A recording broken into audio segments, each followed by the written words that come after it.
اتخذوا من مقام إبراهيم مصلى وقال تعالى أيضا ولا تقولوا لمن يقتل في سبيل الله أموات بل أحياء ولكن لا تشعرون وقال النبي صلى الله عليه وسلم أول من أسلم عمر أول من فتح باب الكعبة عمر أول من هاجر على نية عمر أو كما قال عليه الصلاة والسلام. حضرت عمر رضی اللہ تعالی عنہ ہی وہ واحد شخص تھے جو آئے بھی تو قرآن پڑھتے ہوئے، دنیا سے روانہ ہوئے بھی تو قرآن پڑھتے ہوئے. اللہ کے رسول صلی اللہ علیہ وآلہ وسلم فرماتے ہیں روز محشر ہوگا، سب قبروں سے اٹھیں گے، میں بھی قبر سے اٹھوں گا. صحابہ نے عرض کیا یا رسول اللہ صلی اللہ علیہ وسلم سب کیسے اٹھیں گے، آپ کیسے اٹھیں گے؟ تو آپ علیہ السلام نے فرمایا میں قبر سے اٹھوں گا، میرے دائیں ہاتھ میں ابو بکر کا ہاتھ ہوگا، میرے بائیں ہاتھ میں عمر کا ہاتھ ہوگا. نبی قبر سے اٹھیں گے، عمر ساتھ ہوگا. نبی چبوترے میں گئے، عمر ساتھ ہے. نبی بیت اللہ میں گئے، عمر ساتھ ہے. نبی نماز میں ہے، عمر ساتھ ہے. نبی چبوترے میں گئے تو عمر ساتھ ہے. نبی جہاد میں گئے تو عمر ساتھ ہے. جس کے دل میں بلبلا اللہ کی دید کا تھا، جس کے دل میں بلبلا اللہ کی دید کا، خدا نے بخش دیا اس کو رتبہ شہید کا، خدا نے بخش دیا اس کو رتبہ شہید کا.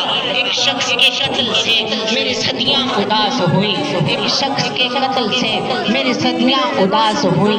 کہاں ہوتے ہیں ایک درویش میں دو ہنر پیدا، کہاں ہوتے ہیں ایک درویش میں دو ہنر پیدا.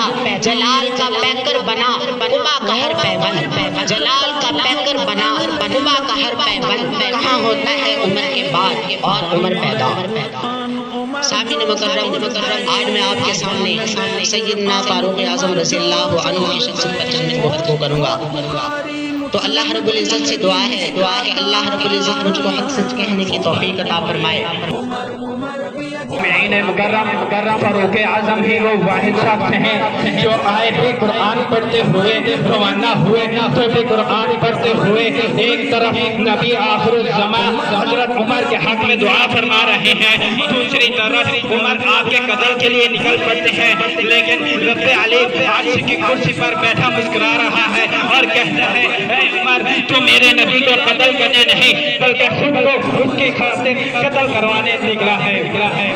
جہاں نظر محمد کا نشانہ ٹھہر جاتا ہے وہاں اپنا تو اپنا ہے، بیگانہ ٹھہر جاتا ہے. سید الابرار نے دعا کی اللہم اعز الاسلام. میں سمجھتا ہوں میرے نبی نے عمر کو نہیں مانگا، اسلام کی عزت کو مانگا ہے. آقا علیہ السلام نے دعا کی مولا اسلام کو عزت دے، ابو جہل کو مسلمان کر یا ابن خطاب کو. میرے پیارے پیغمبر، اے میرے لاڈلے پیغمبر، تیری دعا عرش چیر کر پہنچ گئی. اب میں انتخاب کروں گا. میں نے ابو جہل کے دل کو دیکھا، وہ مردہ افسردہ صدیق بے حیا بے دین بدترین لعین ہے، وہ تیرا دشمن ہے. میں اس کو کتے کی موت کراؤں گا، بچوں کے ہاتھ سے قتل کراؤں گا، اس کے گلے میں لعنت کا توق ڈلاؤں گا. میرے محبوب پیغمبر تیری دعا پر عمر کو میں تیرے دروازے پر لاؤں گا، استقبال کراؤں گا، نعرہ تکبیر لگاؤں گا، عمر سے کلمہ پڑھاؤں گا. عمر کی بیٹی تیرے گھر میں بساؤں گا، اس کو ساتھ بھیج کر کعبے کا دروازہ کھلاؤں گا، اسے فاروق اعظم بنا دوں گا، اسے تیرا خلیفہ بنا دوں گا.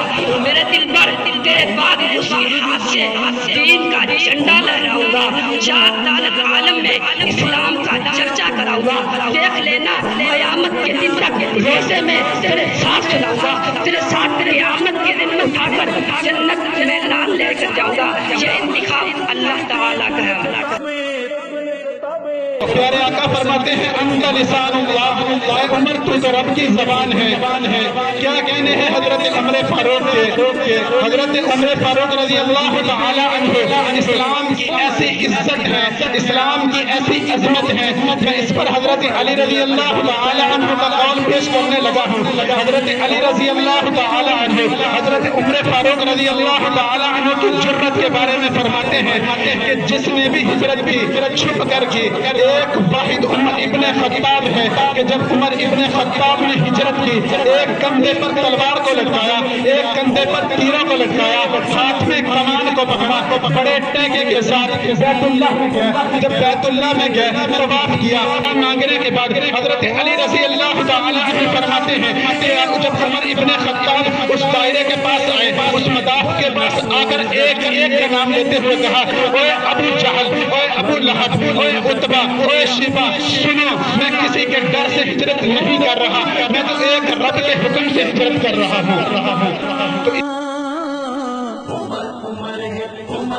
میں ان سے پوچھتا ہوں کہ کیسے ممکن ہے آگ جلے روشنی نہ آئے، آگ جلے اس کی حرارت نہ آئے، رات ہو اندھیرا نہ ہو، سورج روشن ہو اس کی کرنیں نہ پڑے، سورج روشن ہو اس کی روشنی نہ آئے، اور عمر آئے اسلام عزت نہ پائے، یہ ممکن ہی نہیں۔ عمر آیا عزت بھی ملے، عظمت بھی ملے، شان و شوکت بھی ملے۔ کون عمر؟ مرتے جلال مرتے ہنر بھیجنا پڑا، اونچے بدن پہ اونچا سر بھیجنا پڑا، سب سے بڑے نبی کے حفاظت کے واسطے اولاد سے سخت بشر بھیجنا پڑا، پڑھنے لگا تھا زور جہالت کی فوج کا، تو رب کرے زمین پہ عمر بھیجنا پڑا۔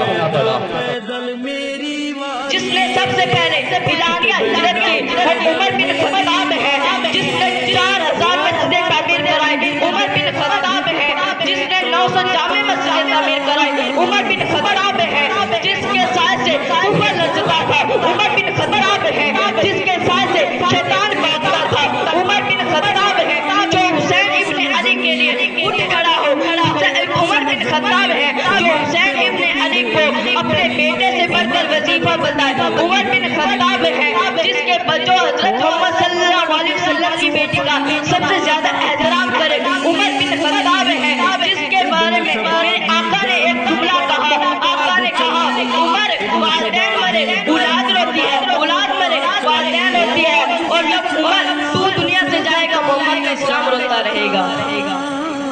وہ آدھی دنیا کا حکمراں تھا، وہ حکمراں بھی مگر کہاں تھا، پھرتی موتوں پہ حق میرے خطوں کی، سادہ کشتی کا کارواں تھا، بڑا مبارک ہے نام اس کا، بڑا مبارک ہے نام اس کا، ستاروں جیسا مقام اس کا، وہ ایک شاہی صفت مجاہد جو سوئے منزل دوا تھا، وہ ایک شاہی صفت مجاہد جو سوئے منزل دوا تھا، بڑھتے سورج سے تاج مانگا، سمندروں سے خراج مانگا، کسے خبر کہ اس کا سکہ جہاں میں کہا جائے کہاں کہا تھا۔